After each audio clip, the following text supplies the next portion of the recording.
Dear friends, come on in and make yourself comfortable. We are asking folks to come down toward the front so that we can be close to one another.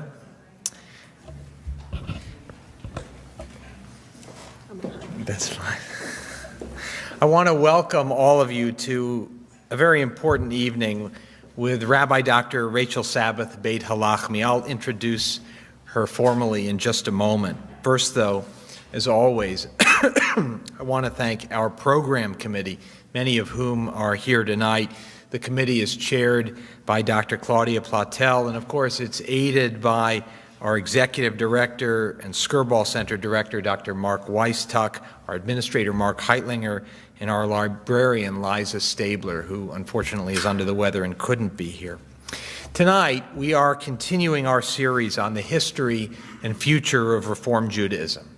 This past fall, with Rabbi Dr. David Ellenson, now the Chancellor of the Hebrew Union College, and Rabbi Dr. Gary Zola, Executive Director of HUC's American Jewish Archives, we discussed the 19th century emergence of a uniquely American Reform Judaism.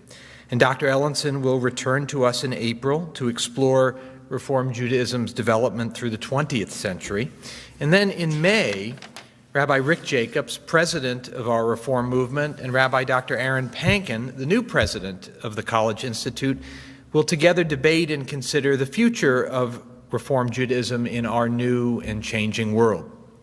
Tonight, though, we renew the conversation with particular focus.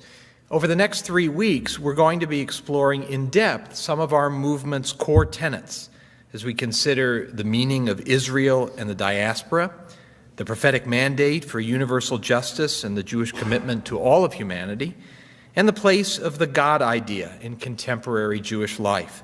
Next Wednesday, March 5th at 6:30, our topic will be social justice, the heart and soul of the past and future of the Reform movement. And Rabbi David Saperstein, director of the Religious Action Center of Reform Judaism, and Al Vorspan, for years our movement's vice president and social action director, will inspire us as the two of them can so beautifully. The following Wednesday, March 12th at 6:30, with leading theologian Dr. Ellen Umansky, we will explore how liberal Jews create paths toward the sacred, the development of a liberal Jewish theology in America. Tonight, as you know, our topic is Israel and Peoplehood in Reform Jewish thought. The complex relationship between Israel and world Jewry has engaged Reform Jewish leaders since our movement's birth and since this congregation's founding. In August 1897, when Theodore Herzl convened the First Zionist Congress, the most prominent American rabbi to attend was our own Gustav Gottheil, founder of the Federation of American Zionists, the precursor to the ZOA. Rabbi Judah Magnus, before going on to build the Hebrew University in Jerusalem, invited Henrietta Zold to an Emmanuel Women's Study Group, which in 1913 birthed Hadassah, whose first mission, underwritten by our member Nathan Strauss, was to provide for the medical needs of the early Chalutzim. Rabbi Julius Mark was an ardent Zionist, and one of the galvanizing forces in world Jewry's support of the Yeshuv was Emmanuel's president Louis Marshall, founding chairman of the Jewish Agency. This is our history, and support for Am Yisrael and Eretz Yisrael have been a hallmark here. And yet from those early years, debates abounded about how central Israel ought to be to our identity, and the very nature of the state the Chalutzim hoped to build. The latter debate was captured in exchanges between Rabbi Magnus and Chaim Weizmann. And many questions were asked by others in America's early Reform leadership. Was North America the new Zion and Judaism to be just a religion? Could American Jews embrace the possibilities of a Jewish democratic state without succumbing to the dangers and tensions of dual loyalty? Tonight, we explore the development of our Reform Jewish Zionist thought that brought us to the full and passionate embrace of Israel as elemental to our definition as Jews that our movement espouses today. And we do so with one of our movement's truly great teachers. Rabbi Dr. Rachel Sabbath Beit Halachmi serves now as the Hebrew Union College Jewish Institute of Religion's National Director of Recruitment and Admissions and as its President's Scholar. She also heads the Office of Community Engagement. Prior to this recent appointment, Rabbi Sabbath served as vice president of the Shalom Hartman Institute in Jerusalem. For over a decade, she taught as a member of the Institute's faculty and directed the Hartman lay leadership, rabbinic leadership, and Christian leadership programs. She remains there a senior fellow. Ordained at HUC-JIR nearly 20 years ago, Rabbi Sabbath also earned a PhD from the Jewish Theological Seminary. She writes a monthly column in the Jerusalem Post and has co-authored 2 books and published numerous articles, which I know a number of you have read. She also teaches and mentors students of HUC and speaks throughout North America on leadership, Israel, gender, and theology. And she's currently writing a book on the future of covenant for Jewish peoplehood. Rabbi Sabbath is an alumna of the Wexner Foundation Graduate Fellowship and is a member of the Phi Beta Kappa Society. She served on the faculties of the Wexner Foundation, CLAL, the National Jewish Center for Learning and Leadership, and our own Skirball Center. For more than a decade, she also served as the rabbi of Congregation Shirat Hayam on Nantucket. Raised in Minneapolis, Rabbi Sabbath lived in Israel for nearly 15 years and currently lives in Cincinnati with her husband, Rabbi Ofer Sabbath Beit Halachmi, and their 3 children. Ladies and gentlemen, it is really a joy to welcome one of our movement's great lights, Rabbi Dr. Rachel Sabbath Beit Halachmi.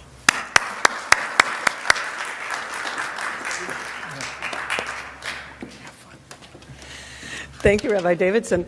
Really, my job now is to find more people like your rabbi to serve the Jewish people in the future. And what I've learned from our research, because actually a few people have been asking me about it just a few moments ago, what I've learned from very recent sociological research is that actually it's people like you who have at least as much impact on a young person's career decisions as do their rabbis. Is it a family business? Sometimes. And very much so in other cases. So I really just want to thank you, Rabbi Davidson, for this wonderful invitation. I'm quite honored to be here, and I will speak a little bit more about the future toward the end of my remarks. I'm honored to be here for a number of reasons. One, of course, is this is really the founding institution of all questions of American Judaism. Historically, as Rabbi Davidson laid it out before you, in fact, you've saved me a big part of my introduction by your wonderful introduction, so thank you. And I know that all of you are very well read on these issues and on the history of your synagogue, but I'm particularly interested about this topic here because, in fact, your rabbis have been on radically different sides of this question over the history of this institution, as you know, but also during their own lives. So I actually think some of the great leadership of this institution, and we'll look at some of their texts in a moment, are actually important intellectual symbols of the ways in which this issue, the question of Israel, Zionism, and Jewish peoplehood, is actually among all the issues that you're studying, perhaps the most interesting. It's the issue on which your rabbis have actually changed their minds. They've been non-Zionist, I wouldn't say anti-Zionist, but they've been very vocally non-Zionist in parts of their lives, and later on down the line actually very much changed their opinion. So this is an institution which also can allow for the true intellectual and religious and ideological development of some of the most important ideas. So I'm very honored to have this opportunity to be here in this sacred institution. Also, of course, I was ordained here nearly 20 years ago, so for that reason it will always be very much a sacred space for me in my own rabbinic story. And lastly, having been part of the founding Skirball faculty, in fact, I'm very much attached to what this institution has been able to do in terms of Jewish intellectual life for the community and the commitment to Hebrew and the commitment to the study of all ideas. So I'm very honored to be here. This great debate about who we are actually, I think, is best understood through the lens of this question. Who are we? Are we a religion? Are we a religious community? Are we a culture? Are we, as the great thinker Mordechai Kaplan claimed, a civilization? Are we a nation? Are we a people? Are we a political entity? And if, as many scholars might argue, in different periods of time we are more one than the other, they have always had to wrestle with the interplay of the other aspects of who we might be and who we have been. So I want to draw a sort of a broad picture for you and argue that we are actually entering now a fourth phase of what I'll call Reform Zionism. So I hope you'll join me. You all have the texts, correct? You all got them on the way in. So I hope you'll join me. And because we're a relatively small group, I'm also hoping that we can really have some engaged conversation along the way and understand that this is certainly a space where all and any questions can be asked. I also understand this to be really an institution and a question about which the training of the Hebrew Union College Jewish Institute of Religion's professionals, rabbis, cantors, educators, Jewish nonprofit professionals, and scholars are all actually being trained to understand these questions as they emerge. And today, specifically today, there was actually an announcement made. I don't know if you saw it in the various Jewish newspapers, but particularly it was announced in the Jerusalem Post, the creation of a Jewish service corps to be actually led by the Jewish agency. So what that will mean for Zionism in terms of the particular and the universal questions, we're going to be coming back to you, but it's certainly very much a question that will be pursued very differently in the future. So let's explore some texts together, and then I will pose some questions to you. The overreaching question, of course, is who are we? A religion, a nation, a people, a civilization? It will be my argument that, in fact, in Judaism, and those of you who've been my colleagues and students know that I very much believe, and clearly you hear it in my biography, I actually believe that to have one of those pieces missing in your Jewish identity is to have an impoverished Jewish identity today. That we live in a time where all of those aspects of what it means to be Jewish, one can pursue, one can understand, one can take a whole variety of different positions, but to actually miss out on one is to be impoverished in some way. And feel free to argue with me as we move to our discussion period. Each of our thinkers here today are actually going to be approaching this question through different lenses. Obviously, and as you know and as you heard already, each of the thinkers presented here are approaching this set of questions through the lenses of certainly their historical context, the context that they were in politically, historically, but I will argue there's also very much a deep sense of theology behind many of their positions. And as you know, not particularly the text study that we're engaging in this evening, but as you know, the positions that our theologians have taken on these questions of the place of Israel, the land of Israel, the state of Israel, has had enormous impact on our prayer books.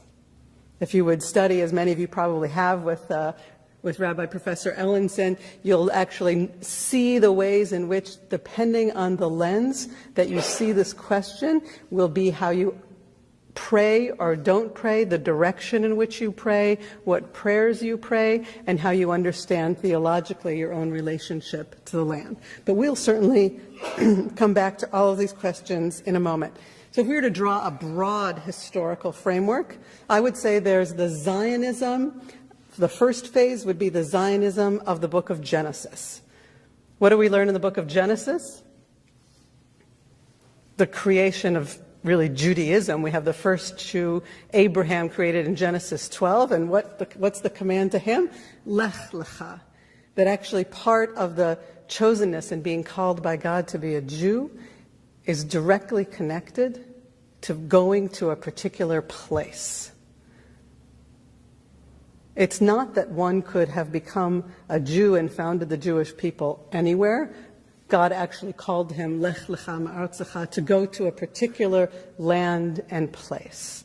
All of the absurdities of the rest of the prophecy and the rest of the blessing we can come back to in a moment, but the Zionism of the book of Genesis is a Zionism which is about a wandering family, but a family that is deeply connected to a particular land, to the land of Israel. And I want to be very specific about it. Not sovereignty, per se, but a clear establishment of a people and a nation in a particular place. That would be phase one, where Judaism, by the way, don't forget, it's Judaism without Torah. It's actually Judaism in many ways pre-peoplehood. It's very tribal, familial, all those stories of the family. So I would call that phase one. Phase two would really be the book of Exodus. The book of Exodus obviously engages us as a people, engages us with God, God the Redeemer, and takes us certainly to Mount Sinai and to Revelation. So it's the creation of people and the emergence of Torah. So you already see what's happened. We already actually have a radical historical narrative going on in terms of the transformations of who we are vis-a-vis God and who we are vis-a-vis the land. Because where does the Exodus take place? Not in the land.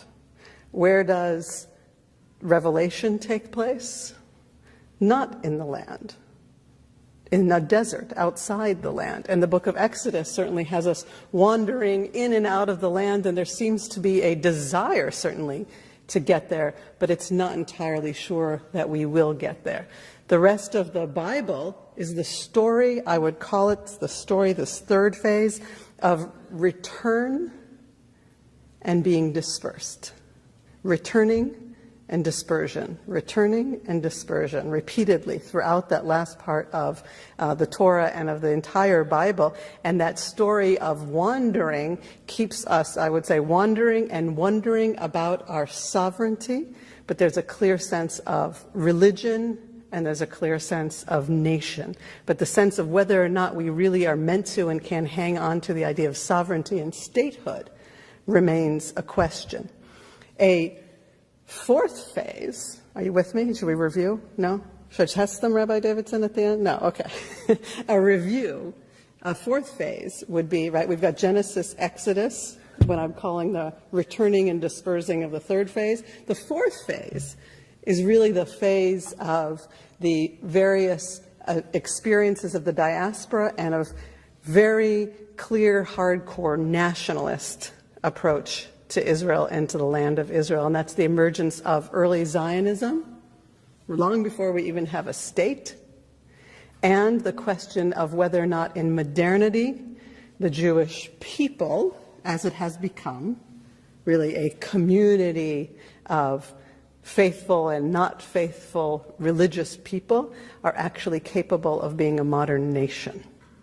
And I do ask that as a question. Certainly it was a source of great, great debate all over the world throughout the Zionist movement. The Zionists, by the way, and your rabbis included, and the non-Zionists the Zionists were a minority. They were the crazy ones.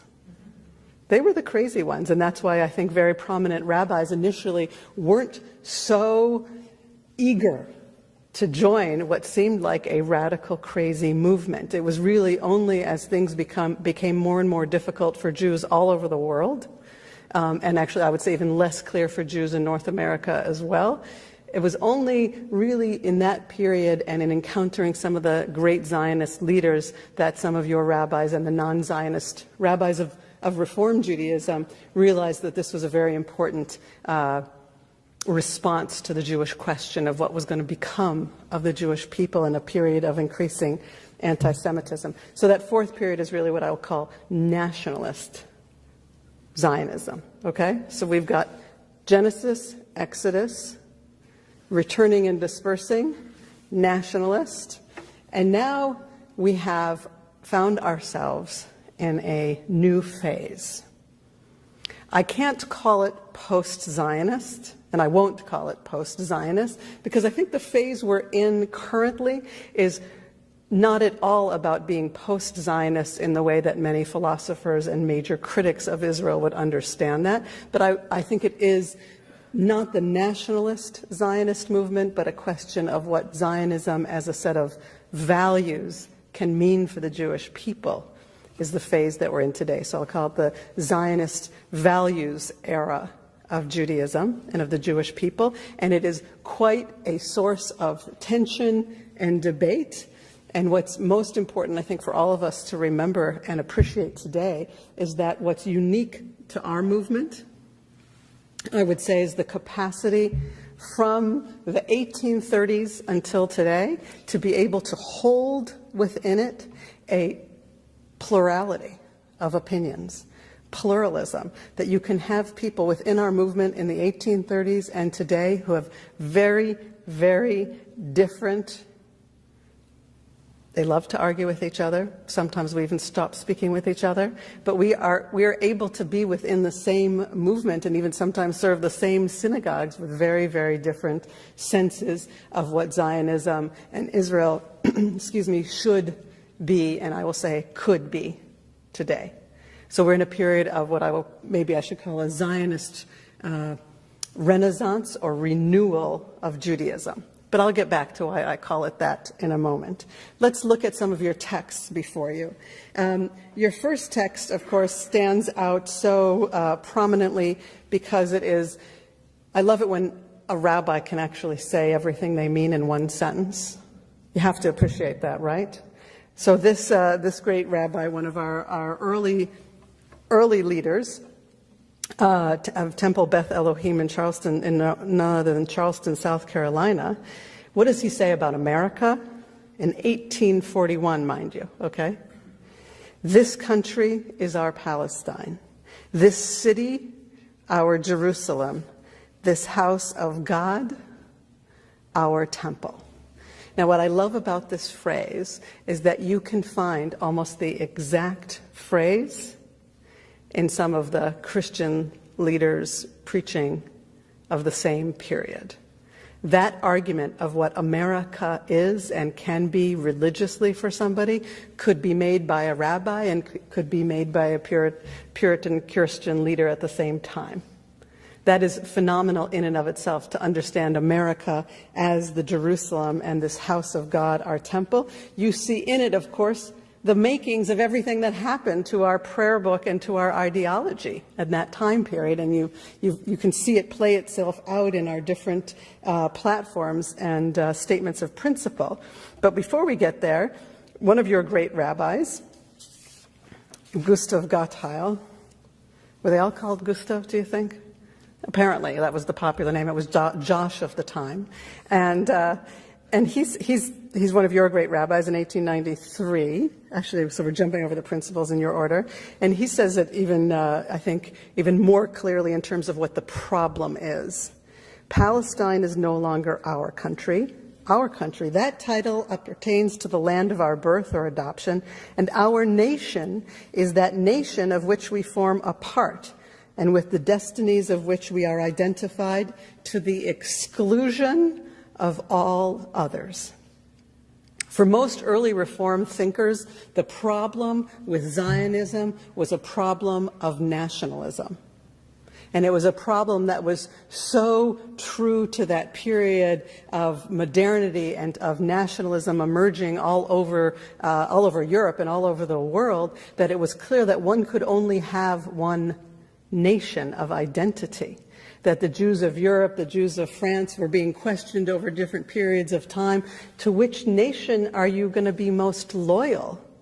If you think of the Napoleonic Sanhedrin, for example, if there's a conflict of interests, are you going to support France against your brethren in Germany?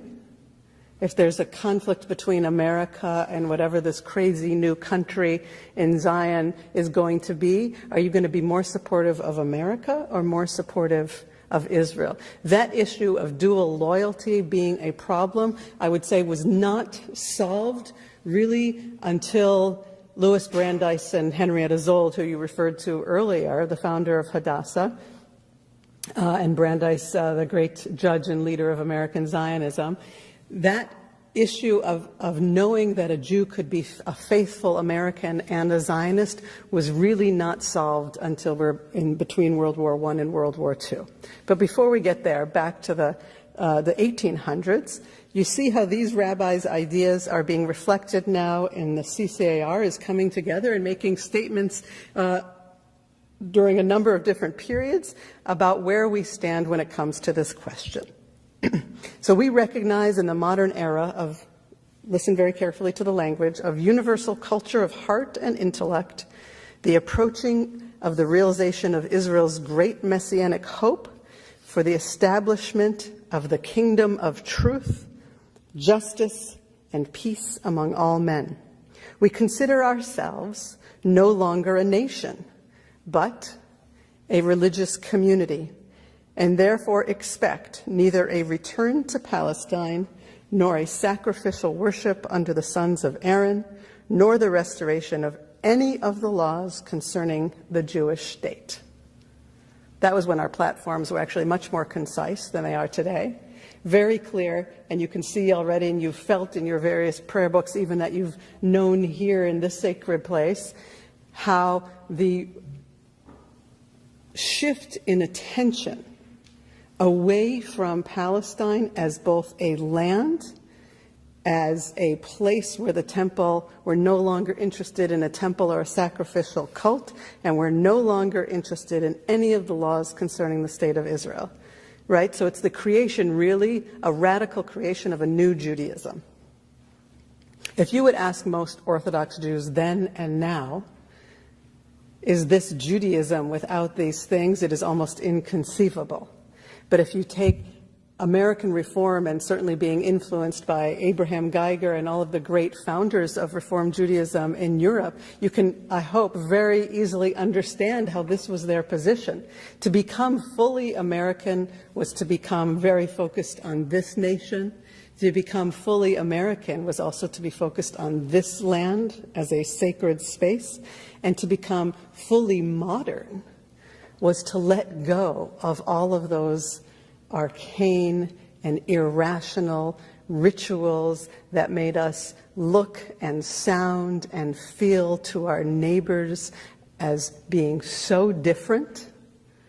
We'll come to the issue of being potentially unethical, but also of being so different and so from this backward place and time that you can imagine that somebody who wanted to become American also wanted to let go of all of those things. And this institution, in a way, symbolized that for a long period of time as well. So you let go of the land, you let go of an idea of any of the language of a reestablishment of a sacrificial cult, and you let go of any of the laws that orient us toward the land of Israel, and you've really created a new Judaism.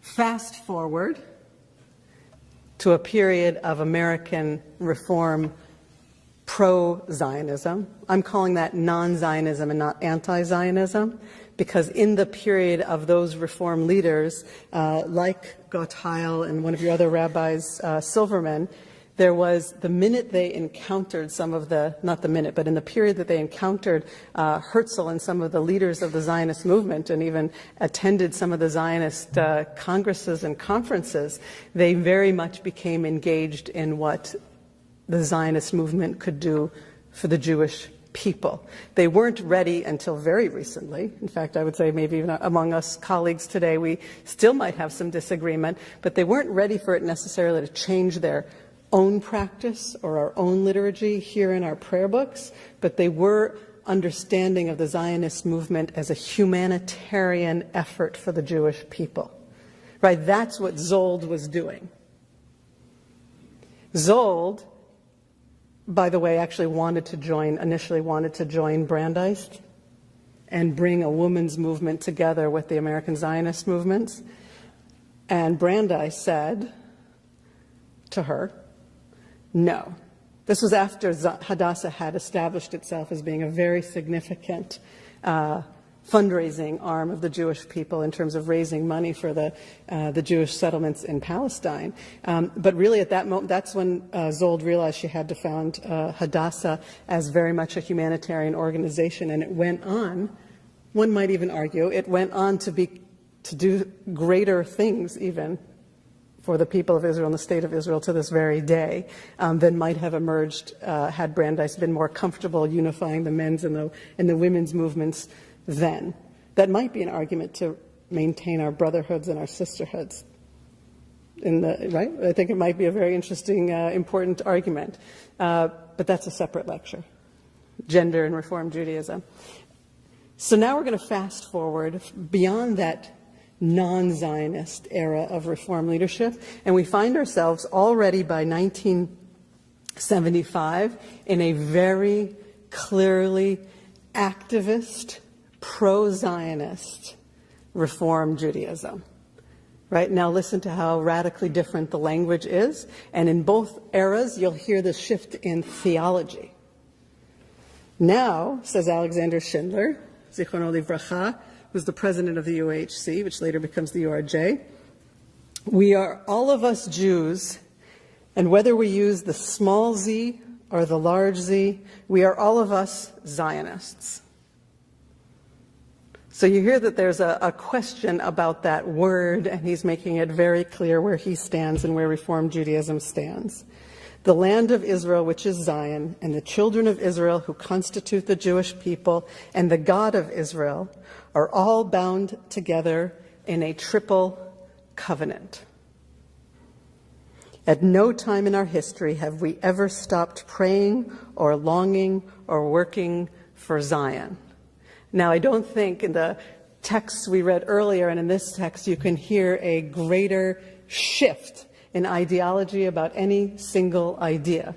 We went from almost a total rejection about that return to an absolute embrace, to the extent to which we're calling it part of a triple covenant, which sounds much more like what most traditional traditional thinkers have in terms of the land and the place of the land of Israel in Jewish theology. We're all are bound together in a triple covenant. And what I love about his last line, and what I love, it's actually just last week celebrated his 90th birthday.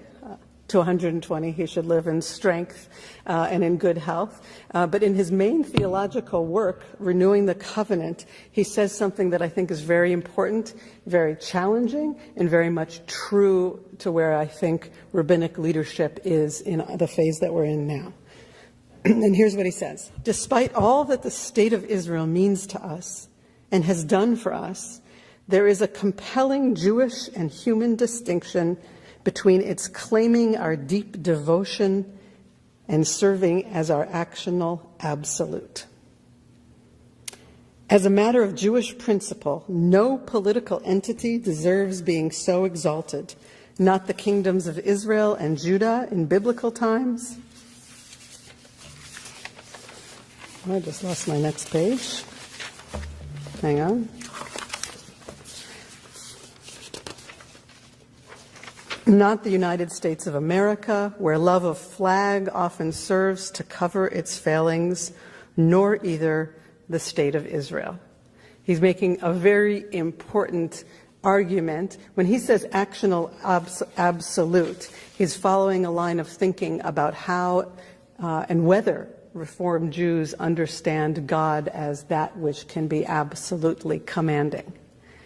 And what he's doing is actually doing an important move for all of us, which is distinguishing between love of country and commitment and being moved and devoted, and whether or not it is an actional absolute, meaning regardless and no matter what that political entity does, it determines our action in an absolute philosophical fashion.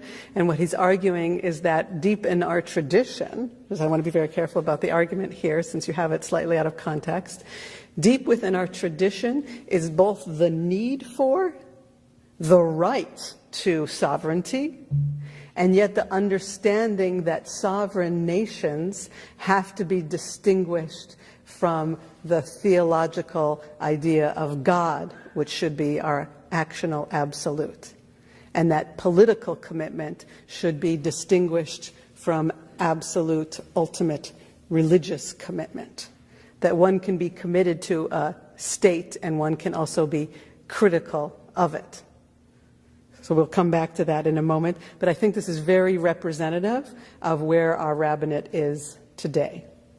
a deep devotional commitment, and yet the capacity to also withstand in our, I hate to use this term, but I think it's very accurate for Reform Judaism, a very, very broad tent of being able to distinguish between Israel's right to exist and yet our capacity to also be at times critical of a government. So I want to now try to separate what I think got completely lost in all of these transitions, which is a distinction between the spiritual theological connection between the Jewish people and Eretz Yisrael, the land of Israel, versus our political nationalist commitment to Medinat Yisrael, the state of Israel. Reform Jews today have been quite absolutely, largely, until recently, very committed to the state of Israel. I would say we didn't continue to develop our theological understanding of the land of Israel as we got swept up in our Zionist commitment and our building of our institutions, our kibbutzim, our near 30 congregations in the state of Israel, and we failed to continue to develop our theological and spiritual relationship to Eretz Yisrael at the same time. So I think that's a very interesting blurring as that shift took place. Finally, I'll just leave this for your study, so we can move to a period of questions and discussion. What you have in the last set of texts, which I encourage you to read, is some commentary on more recent principles of Reform Judaism, and you have here what I'll call classical Reform Zionism. Okay? It's classical Zionism, but it's not classical Reform. Okay? It's classical Reform Zionism. We're committed to the state of Israel, right? You're going to hear the state, the state, the state, the state. We're committed to Reform Jewish values. We're committed to universal, I'm just summarizing what you'll see here. We're committed to universal principles, to humanitarian values for all those who dwell in the land and in the region. We're committed to our institutions. We become very denominationally committed to the state of Israel. We are, as we speak, very deeply and powerfully involved in political discussions in the state of Israel and with the government of Israel. And it was really Schindler that first took on that leadership role vis-a-vis the state of Israel. Rick Jacobs is certainly carrying it out. He is engaged with the government of the state of Israel over this question of women of the wall and a third area for pluralistic prayer at the state of Israel in a way that I think was unpredictable even 5 years ago, that a reform leader would be that involved and that crucial. We'll come back to what that means in a moment as well. You have here a clear commitment to Hebrew as a living language, and again, it's focusing on the people in addition to the texts. And then, as its final piece here, and with this I'll move toward a conclusion, is this question of what the mutual relationship and impact is in this new era. In this new era, we have what I will call a period of mutual upholding. It's less about our Zionist political commitment, although certainly I would say Israel is in need of that politically. But as Reform religious Jews, what we're seeing is a mutual upholding through the relationship between our Israeli movement and our American movement. We're seeing a lot of what I will call, quite honestly, almost akin to intermarriage. I quite literally, as you might gather from my name, even am in one of those intermarriages, which is we're so engaged in the world of Israel and Israelis that we have a lot of Americans married to Israelis. We have a lot of Israelis coming back and forth and living in America. We have a lot more Americans going back and forth to Israel all the time. We have a total intermingling of relationships and personalities and leadership. As you know, since the 1970s, all of our students, rabbinic, cantorial, and education now spend a whole entire year engaged with the people, the land, the language, the state.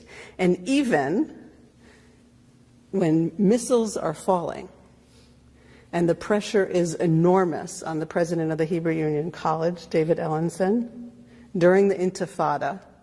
And horrible, horrible things are coming, and the pressure is enormous to say, don't make that a requirement. Don't make our students spend a year there in that situation.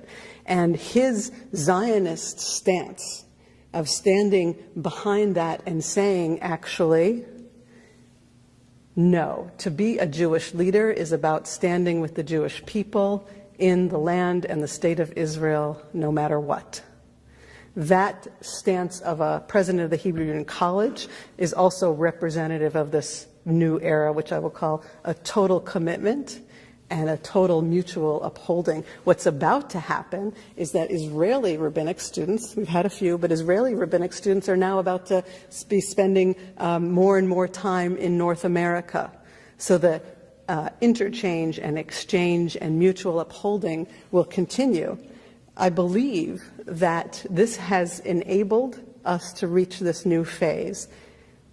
This intermingling and this ability to actually live and understand each other has led to a challenging and a transformation in both directions. The amount to which our colleagues are influenced by Israelis in terms of our prayer books and our thinking and our politics is enormous. I hate to think about where Reform rabbis would be politically today were it not for the Year in Israel program, for example. The impact of 2 generations of religious and educational leadership having lived in Israel, even for a year or even for a small period of time, has had a huge impact. So we're in this period where we're able to challenge each other's spirituality, we're able to challenge each other politically, we're engaging in each other's liturgies. There are liturgies of American Reform Zionism, Reform Judaism that are in the Israeli prayer books, and there's a lot of Israeli impact on our newest liturgies. So there's a wonderful mutual upholding. I believe that as we move forward, we should certainly continue to challenge, inspire.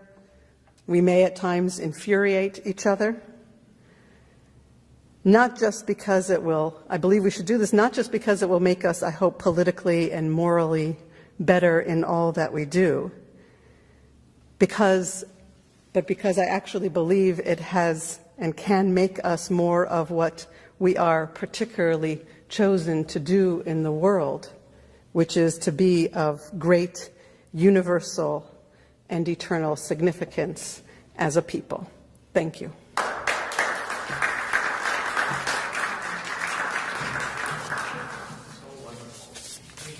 Please, please.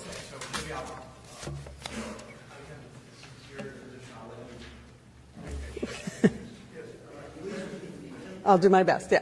You mentioned the impact of Zionism on prayer books. Could you apply that to the union prayer books? Well, there are 2 union prayer books. There are 3, actually. What you have in terms of the historical development of Reform prayer is you have initially the removal of even a small phrase of praying for rain at the time when we have traditionally prayed for rain in the land of Israel. American Reform Judaism initially let that go entirely. There are places in our prayer book where we're talking about the ingathering from the 4 corners of the earth to Zion.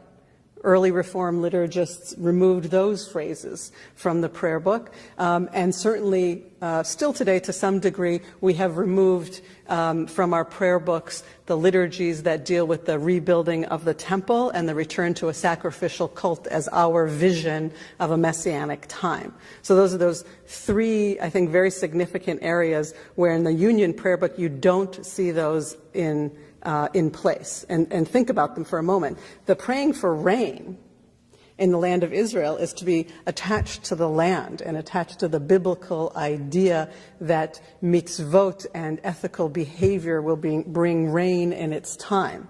So the modern Reform Jew really disliked that for 2 reasons. One, as a modern person, do we really believe that prayer and good behavior will bring rain in its season? And the second reason is, as you heard from our early voices, we're not really connected to that place and that land and those seasons. I remember thinking about this a great deal as a kid growing up in Minnesota on Tu B'Shvat. Now try to plant a tree in Minnesota in the middle of February. In Minnesota. It made absolute no sense to me. I mean, it was the most ridiculous, absurd thing. I probably think that was one of the times I got thrown out of religious school for saying it was silly. And see what happens to the kid who gets thrown out of religious school? Take note. No, I got thrown out. The worst time I got thrown out was when it was about this time of the year, I think, Purim. Did you get thrown out of religious school? No, you were probably better behaved. I don't know. It was around this time of the year, and we were about to read the Megillah, the Scroll of Esther, again. We did that last year. Didn't we do that? I think I was like in 4th or 5th grade, actually. And I said, why do we have to read the same stupid story every year? And the teacher threw me out of class, but very wisely sent me to the principal's office. And the principal told me that that was a very important statement and question. And that began a long set of conversations about the meaning of what it means to read the same story over and over again and what we see in it and what we understand in it. And I would say, actually, I probably spent the rest of my life rereading those stories and understanding that question better and trying to answer it better, certainly for the next generation. But in Minnesota, that planting of the tree on Tu B'Shvat at that time of the year is absurd. You have to be theologically deeply engaged with another place in order for any of our biblical agricultural ideas to make any sense. But go spend a year or any time of year in Israel at Pesach, at Passover, or at Tu B'Shvat, or on Sukkot, and all of a sudden all of those ideas and those prayers make absolute sense. Now come and hang out in Manhattan and try to maintain that sense of connection to another place. Our people, I would say, has been strengthened and challenged constantly by our capacity to dwell in multiple places at the same time. Modern nationalism didn't allow for that. Pre-modern existence and postmodern existence absolutely allows for that. So you won't see that multiple existence of being in Manhattan but also being in the land of Israel as you pray. You won't see that in the Union Prayer Book. You won't see it in any of them, and you won't see it in the New Union Prayer Book. But you will see it all over the place in Mishkan Tefillah, right? And Mishkan Tefillah is precisely representing the move from Schindler forward to what was represented by Schindler forward to now Rick Jacobs and David Allenson and certainly our president, Rabbi Dr. Aaron Pankin, that absolute and total theological and political commitment to the land of Israel. So that was a long answer, but I hope did that give you a sense? If you were really to study these things, you'll see this total disappearance and then a total reappearance of the ingathering and the idea of Zion. But still, I'm relieved to inform you that it does not look like we are at this moment leaning toward an embrace of a rebuilding of the temple or the sacrificial cult. So I hope you're all relieved by that. But it's interesting to imagine, right? Those other two aspects were just as unbelievable in the 1840s, right? All three were unbelievable, and look how much we've shifted. Other questions? Yeah.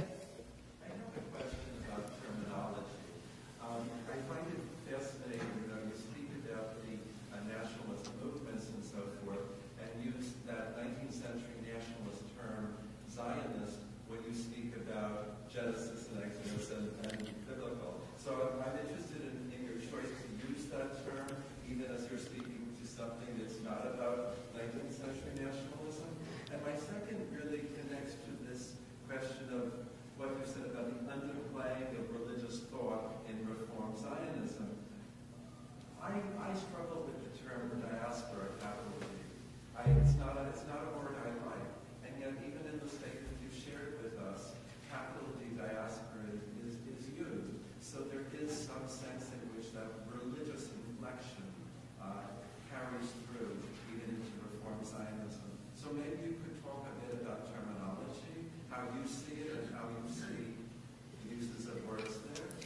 Excellent. Those are 4 questions. Is he allowed to do that? It's like Pesach, right? No, they're 4 excellent questions, actually. Can I answer them in reverse order? You can also feel free to No, they're excellent questions. No, I love it. I love it. So maybe I'll pick 2 and we'll continue our conversation. Diaspora. If there's a center, anything outside of it is dispersion. We only recently no longer live in that reality. So the fact that you can sit here and be interested in this conversation and not like that word is quite recent. Because only recently, well, you had 2 choices. If you were in the 19th century, you wouldn't like the word because here is Zion. This is Zion. Or you could be in Frankfurt, too, and have said, as they did, here is Zion. In fact, the great philosopher Hermann Cohen argued that the future of the Jewish people was in Germany, and that there was Zion. Reform and Orthodox rabbis made that claim about Germany. But if here is where you are is Zion, then you're not in the diaspora.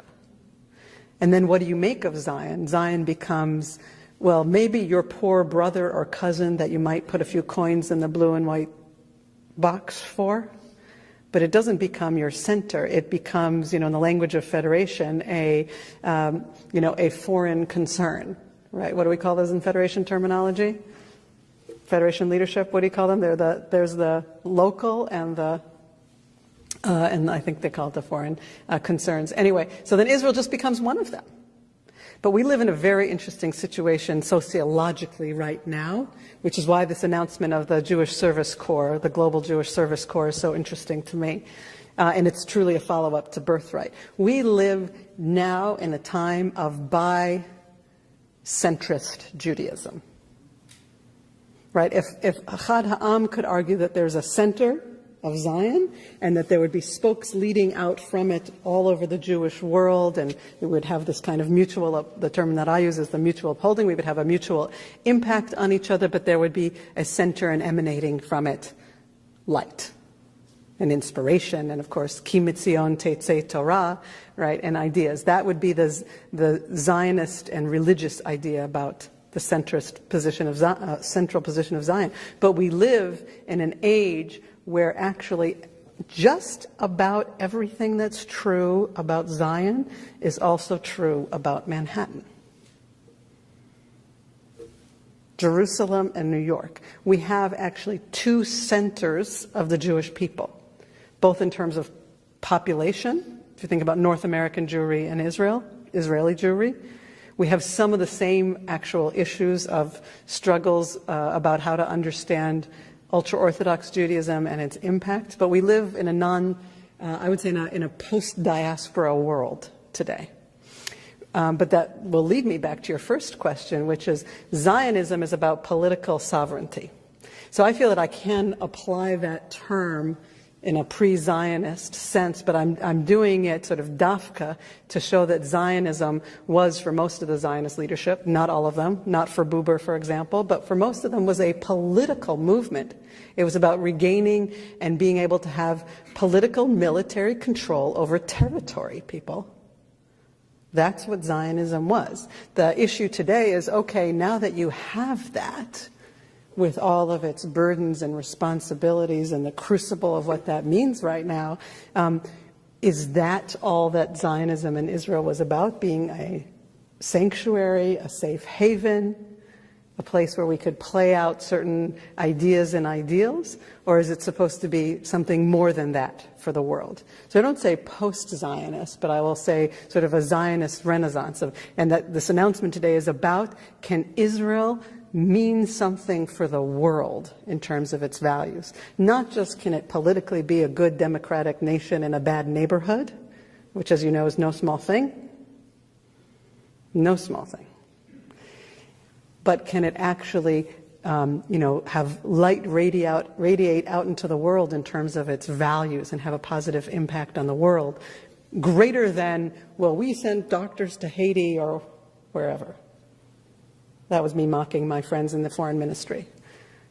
Right? Are we gonna actually be something for the world beyond being something for ourselves? We were so busy saving ourselves, and we still are. If you think about our borders and some of the military issues, but we're so focused on saving ourselves, and now actually so rich, so powerful, so secure despite everything, can we actually be something for the world too? So I hope that was a response to at least two of your questions, but we can go ahead. Are there a couple of other questions? Yeah. I wanted to ask you about the concept of Am Yisrael, which we Jewish people or Jewish peoplehood. Correct. And the question within the context of your very good talk is, where does that notion rank in terms of importance in the reform movement today in comparison to Zionism? Certainly I understand that Israel is in many ways the locus, or one of the most important locuses of the Jewish people, but yet it's not the only one. And I, as an American Jew, certainly feel a connection and an empathy with Israel. But I also feel a connection and empathy with Jews in other countries. When I read about anti-Semitism in France or Hungary, for example. Right. Or the Ukraine right now.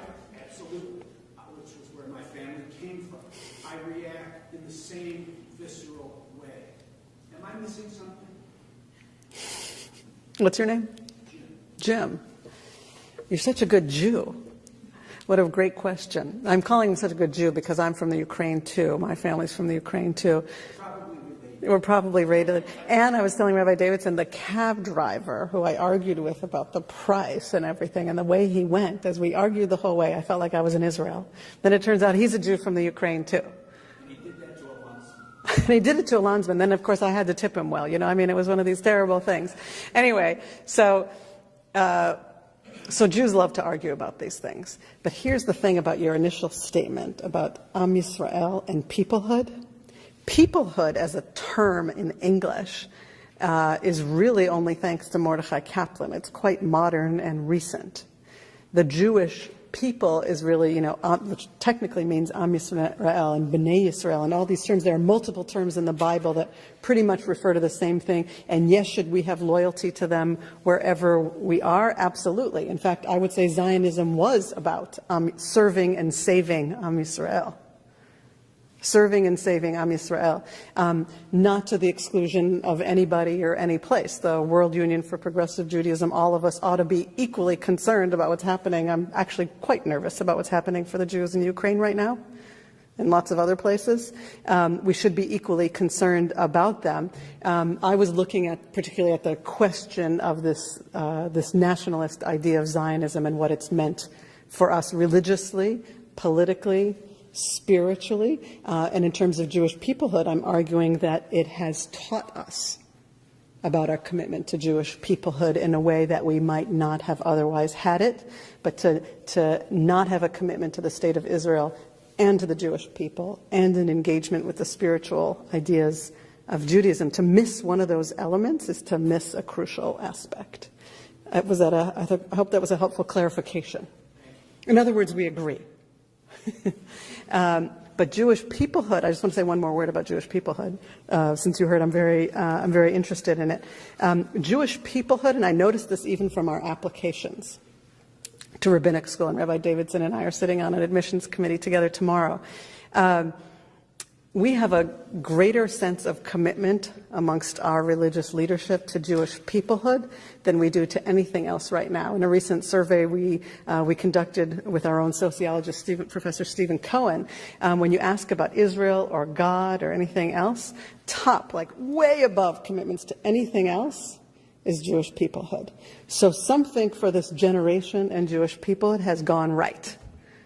I would say when it comes to Israel, for lots of understandable reasons, and when it comes to God, which I was getting at, we haven't done a very good job. So we have a lot of work to do in terms of making sure that all of those core aspects of Judaism have a clear commitment, certainly amongst our leaders. Should we take one more question? Yeah. You're a good person to be The gentleman who asked the first question left, but the 1940 UPB added the service number 5, which specifically brought back in Palestine. And it's interesting in the context of your talk that it focuses more on, those folks over there who we really want to support. We want to help them. Yeah, so much. It's not that we're necessarily willing to be with them, but what they're doing is clearly important. That was interesting. Thank you. My question, you started to get to it a little bit. A couple of years ago, there was a lot of press around rabbinic students who were either non-Zionists, as you say, or even to the point of potentially being anti-Zionist. I was wondering if you, in the context of your work, have seen that to be more of a fluke, or if that's a trend, and how that's playing out in the context of. Thank you. No, it's a great question about where our rabbinic students are today in terms of the question of Israel and support and critique of Israel. Among the liberal seminaries, we actually have the highest across the board, what I would call centrist support of Israel, which I think is very, very interesting, given what I said about the broad umbrella. We have increasing numbers of students who are engaged with the leadership, not to put this at the far left at all, but it's sort of the left side of our tent, engaged in J Street. And we also have increasing numbers of students and colleagues involved in APAC. Right? So, and we have internships with both of them, and we have, so I would say we're in a wonderfully positive relationship with Israel. I think, the same people who criticized, very critical of Israel rabbinic students actually couldn't find enough Reform rabbinic students to make that argument. Couldn't find enough overly critical of Israel rabbinic students to make that same argument, which I think makes sense if you, in the context of what I said about our positions on Israel and the positions of our leadership and the president of our seminary on Israel. And yet, we have worked very hard as a faculty. I was on the faculty of our Jerusalem school for almost a decade. We have worked very hard to maintain a pluralist atmosphere, right? A student who comes and feels that they have to take a centrist, what I'll call a centrist supportive of the government position on Israel, I think will be very unhappy in our school. I think it's important that you can find faculty and advisors within the institution that embrace a very broad range of opinions. We've had, rabbis and faculty people who've been refuseniks, Israelis who've refused to serve in the occupied territories, okay? And people whose, parents and grandparents have been centrist and rightist thinkers and leaders on Israel. So the fact that we can have a faculty that embraces that broad of a spectrum, I think, allows our students to feel comfortable. What I will say is that I think it's a much more thoughtful on Israel's student body over the last decade. If I compare what our students are saying today, regardless of what they're saying, but the thoughtfulness and the knowledge base of what they're saying today to be at a much higher level than what we saw 10 and 15 years ago. So we must be doing something right. And with that, thank you. Let me just say a word of thanks to you, Rabbi Dr. You can just say for helping us understand the development of our movement's thinking in our relationship to Israel, which in so many ways helps us also give context to the struggles we still have when we think about our universalist commitments and our particularist commitments today. Seeing that debate that many of us have today is really part of a continuum, a very conscious thought that our movement has been engaged with for so long is truly enriching. And to hear you inspires us knowing that the future leadership of the American Jewish community is going to be wonderful because you are going to lead us in ushering that leadership through the halls of synagogues like this around the country and institutions that will build the liberal Judaism of which we are so proud. So we're so grateful to you, Thank you, as I am to all of you for being here tonight. Thank you.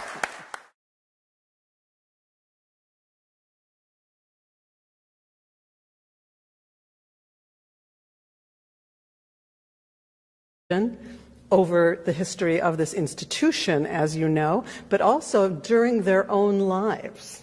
So I actually think some of the great leadership of this institution, and we'll look at some of their texts in a moment, are actually important intellectual symbols of the ways in which this issue, the question of Israel, Zionism, and Jewish peoplehood, is actually, among all the issues that you're studying, perhaps the most interesting. It's the issue on which your rabbis have actually changed their minds. They've been non-Zionist, I wouldn't say anti-Zionist, but they've been very vocally non-Zionist in parts of their lives, and later on down the line actually very much changed their opinion. So this is an institution which also can allow for the true intellectual and religious and ideological development of some of the most important ideas. So I'm very honored to have this opportunity to be here in this sacred institution.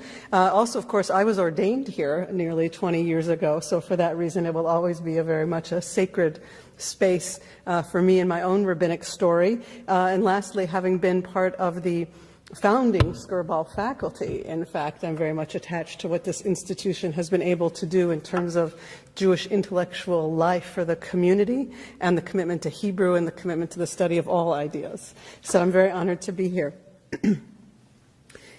This great debate about who we are actually, I think, is best understood through the lens of this question. Who are we? Are we a religion? Are we a religious community? Are we a culture? Are we, as the great thinker Mordechai Kaplan claimed, a civilization? Are we a nation? Are we a people? Are we a political entity? And if, as many scholars might argue in different periods of time, we are more one than the other, they have always had to wrestle with the interplay of the other aspects of who we might be and who we have been. So I want to draw a sort of a for Jewish peoplehood. Rabbi Sabbath is an alumna of the Wexner Foundation Graduate Fellowship and is a member of the Phi Beta Kappa Society. She served on the faculties of the Wexner Foundation, CLAL, the National Jewish Center for Learning and Leadership, and our own Skirball Center. For more than a decade, she also served as the rabbi of Congregation Shirat Hayam on Nantucket. Raised in Minneapolis, Rabbi Sabbath lived in Israel for nearly 15 years and currently lives in Cincinnati with her husband, Rabbi Ofer Sabbath Beit Halachmi, and their 3 children. Ladies and gentlemen, it is really a joy to welcome one of our movement's great lights, Rabbi Dr. Rachel Sabbath Beit Halachmi.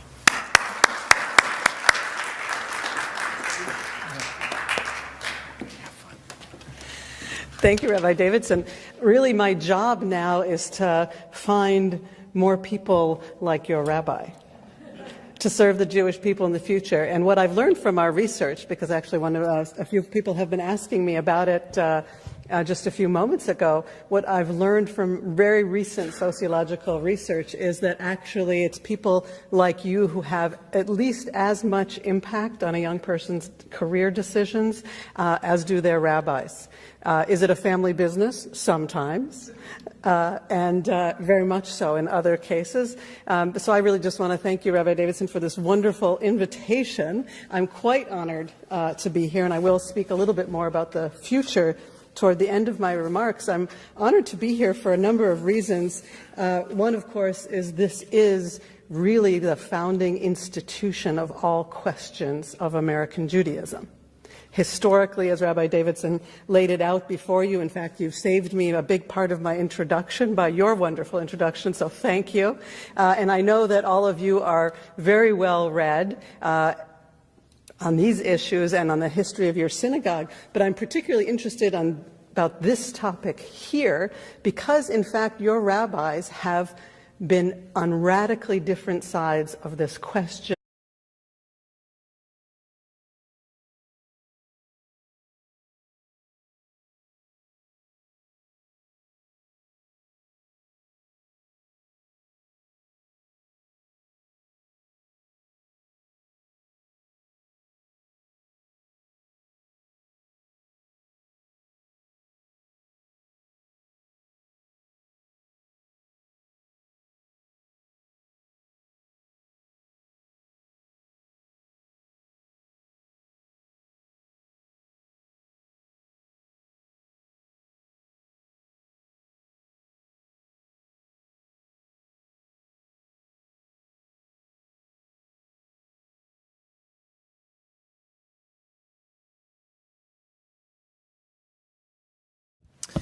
Dear friends, come on in and make yourself comfortable. We are asking folks to come down toward the front so that we can be close to one another.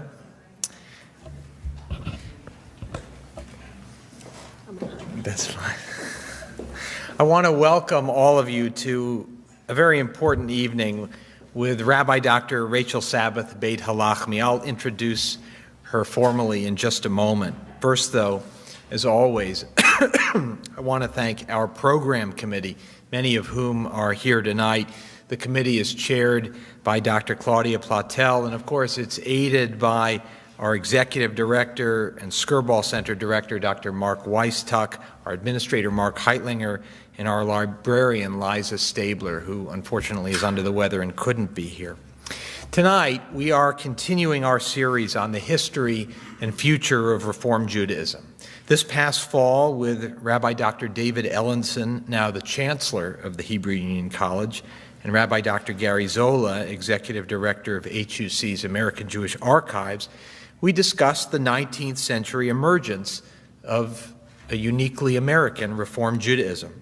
And Dr. Ellenson will return to us in April to explore Reform Judaism's development through the 20th century. And then in May, Rabbi Rick Jacobs, president of our Reform movement, and Rabbi Dr. Aaron Pankin, the new president of the College Institute, will together debate and consider the future of Reform Judaism in our new and changing world. Tonight, though, we renew the conversation with particular focus. Over the next 3 weeks, we're going to be exploring in depth some of our movement's core tenets as we consider the meaning of Israel and the diaspora, the prophetic mandate for universal justice and the Jewish commitment to all of humanity, and the place of the God idea in contemporary Jewish life. Next Wednesday, March 5th at 6:30, our topic will be social justice, the heart and soul of the past and future of the Reform movement.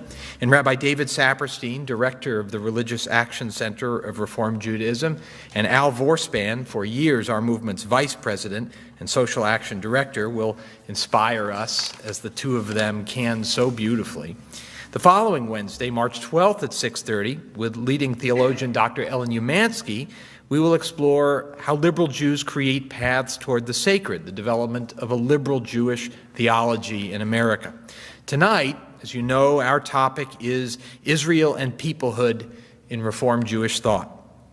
The complex relationship between Israel and world Jewry has engaged Reform Jewish leaders since our movement's birth and since this congregation's founding. In August 1897, when Theodore Herzl convened the First Zionist Congress, the most prominent American rabbi to attend was our own Gustav Gottheil, founder of the Federation of American Zionists, the precursor to the ZOA. Rabbi Judah Magnus, before going on to build the Hebrew University in Jerusalem, invited Henrietta Zold to an Emmanuel Women's Study Group, which in 1913 birthed Hadassah, whose first mission, underwritten by our member Nathan Strauss, was to provide for the medical needs of the early Chalutzim. Rabbi Julius Mark was an ardent Zionist, and one of the galvanizing forces in world Jewry's support of the Yeshuv was Emmanuel's president Louis Marshall, founding chairman of the Jewish Agency. This is our history. Support for Am Yisrael and Eretz Yisrael have been a hallmark here. And yet from those early years, debates abounded about how central Israel ought to be to our identity and the very nature of the state the Chalutzim hoped to build. The latter debate was captured in exchanges between Rabbi Magnus and Chaim Weizmann. And many questions were asked by others in America's early Reform leadership. Was North America the new Zion and Judaism to be just a religion? Could American Jews embrace the possibilities of a Jewish democratic state without succumbing to the dangers and tensions of dual loyalty? Tonight, we explore the development of our Reform Jewish Zionist thought that brought us to the full and passionate embrace of Israel as elemental to our definition as Jews that our movement espouses today. And we do so with one of our movement's truly great teachers. Rabbi Dr. Rachel Sabbath Beit Halachmi serves now as the Hebrew Union College Jewish Institute of Religion's National Director of Recruitment and Admissions and as its President's Scholar. She also heads the Office of Community Engagement. Prior to this recent appointment, Rabbi Sabbath served as vice president of the Shalom Hartman Institute in Jerusalem. For over a decade, she taught as a member of the Institute's faculty and directed the Hartman lay leadership, rabbinic leadership, and Christian leadership programs. She remains there a senior fellow.